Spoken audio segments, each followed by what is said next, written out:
Emotions. We all have them, and sometimes we wonder why. Our emotions can be short-lived, like a flash of annoyance at a coworker, or long-lasting, such as enduring sadness over the loss of a loved one. But why do we experience emotions? What purpose do they have? Let's find out.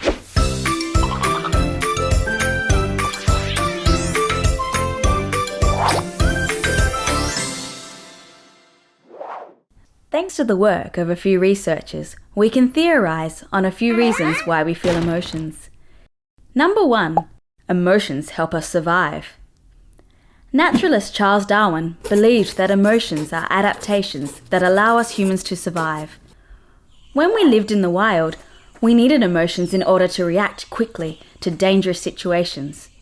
If faced with a tiger, it's better to be rocked with a fear so strong, triggers a quick response, rather than theorize about the threat.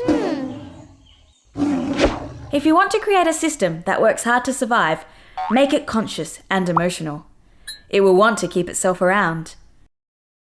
This also helped us jump up the food chain. Number 2, emotions can motivate us to take action. Emotions help to organize our behavior and set us in motion to accomplish a goal. When faced with a nerve-wracking exam, you might feel a lot of anxiety about whether you will do well and how it will impact your final grade. These emotional responses can motivate you to take action, like studying, to improve your chances of getting a good grade. We also tend to take certain actions that make us feel positive emotions and stay away from the ones that cause us to feel negative ones. For example, you might seek out social activities or hobbies that give you a sense of happiness, contentment, and excitement. On the other hand, you'd probably avoid situations that might lead to boredom, sadness, or anxiety. Number 3, emotions can help us make decisions.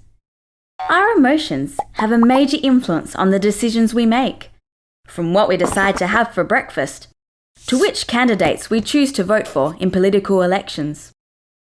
Anger can make you more likely to take risks and to minimize how dangerous those risks are. Fear can make you more uncertain about your decisions. And happiness can make you more carefree or open-minded. This is why emotional intelligence, our ability to understand and manage emotions, is very important in enhancing our decision-making abilities. Without it, we are at the mercy of our emotions. Number 4, emotions help us communicate with people. We can do this with verbal and non-verbal behaviour. When we show or tell friends or family members that we are feeling happy, sad, excited, or frightened, we are giving them important information that they can then use to take action. In turn, emotions also help us to recognise what others are feeling. It allows us to respond appropriately and build deeper, more meaningful relationships with our friends, family, and loved ones. It also allows us to communicate effectively in a variety of social situations, from dealing with an angry customer to consoling a heartbroken friend. So, as you can see, emotions play an important role in our life. However, they also tend to drive us crazy when given too much rein. Mental illness usually develops as a result of excess emotion. An unhealthy overflow of emotion doesn't just drive mood disorders like depression, but fuels most psychological problems, such as phobias, anxiety, trauma, hoarding, obsessiveness, borderline personality disorder, and drug and alcohol abuse. Humans have 2 highly developed systems, reason and the emotional core, which was passed on by our primitive predecessors. Mental illnesses often result from an imbalance in these 2.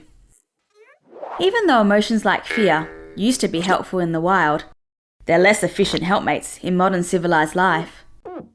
Of course, we still have plenty to fear, But our threats are not usually immediate, like a tiger, but rather distant, like money and war and homelessness. So, a lot of us suffer from a more generalised fear or anxiety. There's a sense of danger without a practical opportunity to respond to it quickly. As a result, our emotions get out of whack because they bubble without an effective outlet. Therapy these days often focuses on balancing our emotion and reason.